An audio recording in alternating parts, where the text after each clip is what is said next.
क्या विष्णु भगवान के कल्कि अवतार ने जन्म ले लिया है? अगर हाँ तो कहाँ? क्या भविष्य मालिका में लिखी बातें एक्चुअल में आगे चलकर सच होने वाली है या फिर ये बस एक अफवाह है जो लोगों को डरा रही है? क्या इजराइल, पैलेस्टीन और रसिया यूक्रेन वॉर के साथ थर्ड वर्ल्ड वॉर शुरू हो चुका है? और आखिर क्या 2025 में हमारी ये दुनिया खत्म हो जाएगी? आज हम आपको भारत के भविष्य से जुड़े कुछ ऐसी बातें प्रूफ के साथ बताने की कोशिश करेंगे जिसे समझने के बाद आप इस वीडियो को अपने दोस्तों के साथ शेयर करने पर खुद को रोक नहीं पाओगे। एपोकैलिप्टिसिज्म का कॉन्सेप्ट नया नहीं है। हर रिलीजन में ऐसे बिलीव्स हैं जिससे इन फ्यूचर दुनिया खत्म हो जाएगी। सनातन धर्म यानी हिंदू धर्म के पर्सपेक्टिव से टाइम 4 पार्ट में डिवाइडेड है। सतयुग, त्रेता युग, द्वापर युग एंड कलयुग। और ये लूप है जो ऐसे ही चलता रहता है और हम अभी कलयुग में ही हैं। जो हिंदू धर्म में ये मान्यता है कि कलयुग के अंत में कली डीमन को खत्म करने के लिए भगवान विष्णु कल्कि अवतार में जन्म लेंगे जिससे इस दुनिया में प्रलय आएगी। तो इससे एक चीज तो क्लियर है कि आज नहीं तो कल विनाश डेफिनेटली होगा, वरना सब रिलीजियस में ऐसा कॉन्सेप्ट नहीं होता।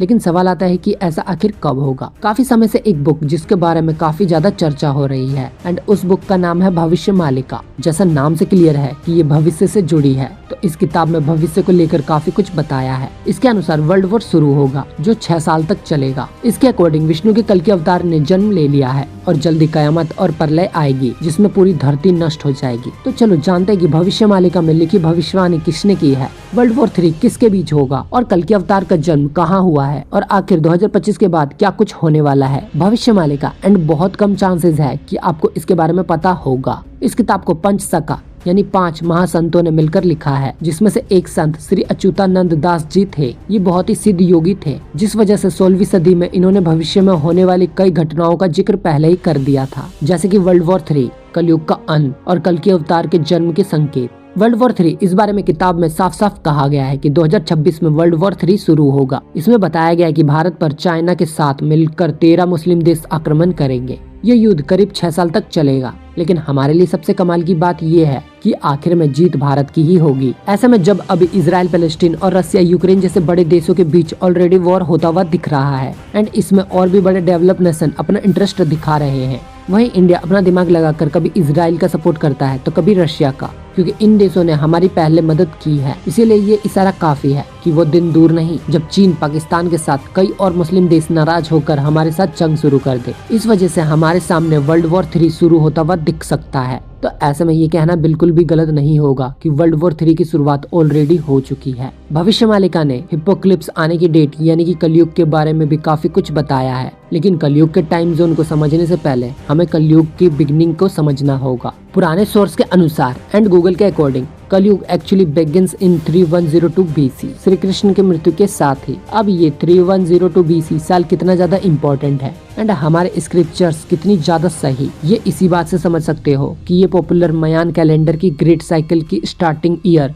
3114 BC से काफी करीब है। अब ये कोई इत्तेफाक नहीं हो सकती है, जिससे हम समझ सकते हैं कि कलयुग के एंड डेट को पता करने से दुनिया के खत्म होने का भी पता लग सकता है। तो भविष्य मालिका के अनुसार 2025 तक काफी ज्यादा पाप अशांति बढ़ जाएंगी, वो भी इतना ज्यादा कि कलयुग की आयु जो 4,32,000 साल की है वो सिर्फ 5,000 सालों में ही खत्म हो जाएगी। और इसी के एंड होने वाले टाइमलाइन पर यानी कि जब कलयुग में सतयुग का ट्रांजिशन शुरू हो रहा होगा, उसी वक्त कल्कि अवतार के जन्म होने की बात इस बुक में लिखी हुई है। भविष्य मालिका के ट्रांसक्रिप्शन के अकॉर्डिंग कल्कि अवतार ने ऑलरेडी साल 2003 में उड़ीसा की संबल गांव में जन्म ले लिया है। ऐसी मान्यता है कि पूरी के राजघराने में एक वक्त आएगा जब कोई भी किंग नहीं बचेगा, क्योंकि किंग की सिर्फ एक ही फीमेल चाइल्ड होगी। इसके अलावा ये भी कहा गया है कि ये सारा डिस्ट्रक्शन और सतयुग में ट्रांजिशन किंग के मरने से पहले होगा। दिव्य सिंह देव जो पूरी के लास्ट किंग हैं, जिनकी उम्र 70 साल है और जिनका कोई भी मेल चाइल्ड नहीं है। एंड अगर हम अब इसके अकॉर्डिंग चले तो कल्कि अवतार का जन्म अब तक हो जाना चाहिए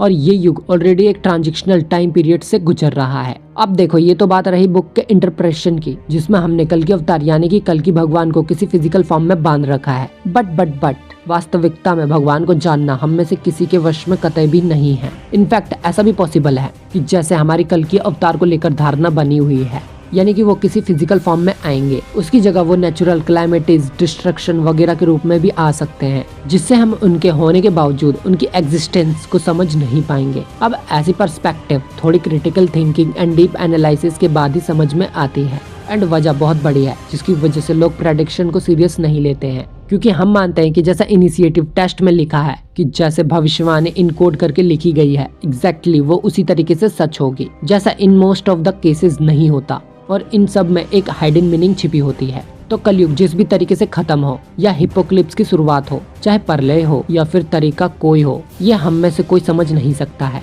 कि ये तबाही किस तरह फैलेगी। ये कॉन्सेप्ट काफी ज्यादा डीप है और हम भगवान के तरीकों को अपने छोटे से ब्रेन में फिट बिल्कुल भी नहीं कर सकते हैं। लेकिन एक बात तो कंफर्म है कि डिस्ट्रक्शन यानी हिपोक्लिप्स आनी तो निश्चित है, या फिर यूं कहें तो 2020 में कोरोना के साथ इसकी शुरुआत हो चुकी है। अब ऐसे में सवाल ये आता है कि अगर ये शुरू हो चुकी है तो क्या साल 2025 में तबाही बिल्कुल टॉप पर होगा? अगर नहीं तो क्या होगा 2025 में? उड़ीसा का जगन्नाथपुरी मंदिर भारत के सबसे मिस्टीरियस जगहों में से एक है। यहाँ टेम्पल का फ्लैग हवा के बिल्कुल विपरीत दिशा में लहराने और मंदिर के ऊपर से किसी पक्षी के ना गुजरने जैसे कई अनएक्सप्लेन्ड फेनोमेना सालों से होते आ रहे हैं, जबकि ये कंफर्म किए जा चुके हैं कि इसका कोई स्ट्रिक्ट एक्सप्लेन हमें आज तक नहीं मिलता है।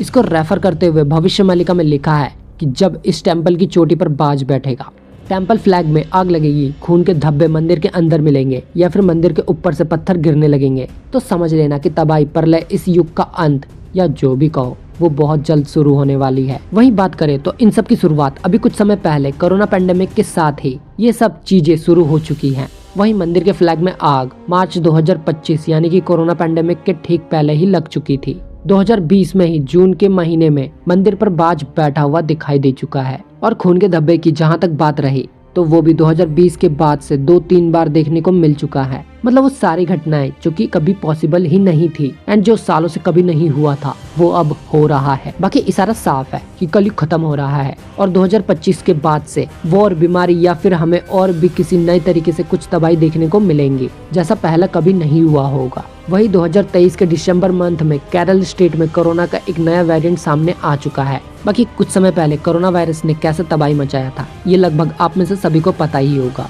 अगर आपको याद हो तो ज़ॉम्बी अपक्लिप्स के सच होने की बात जो कही जाती है वो साल 2028 है, तो सिर्फ 3 से 5 सालों में सच हमारे सामने होगा। तो क्या वाकई ये पृथ्वी खत्म होगी या फिर 2012 की तरह ही ये सिर्फ एक अफवाह है जो लोगों को डरा रही है? बाकी इस बारे में अपनी राय कमेंट बॉक्स में जरूर बताएं एंड फ्यूचर प्रेडिक्शन में आपका क्या मानना है हमें कमेंट करके जरूर बताएं। और अगर आपको ये वीडियो नॉलेजेबल लगी हो तो हमारे वीडियो को एक लाइक जरूर करें और साथ में चैनल को सब्सक्राइब करके बेल आइकन जरूर दबाएं ताकि ऐसी वीडियोस मिस ना हो। तो मिलते हैं अगली वीडियो में, तब तक के लिए नमस्ते, खुदा हाफिज, टाटा, बाय बाय।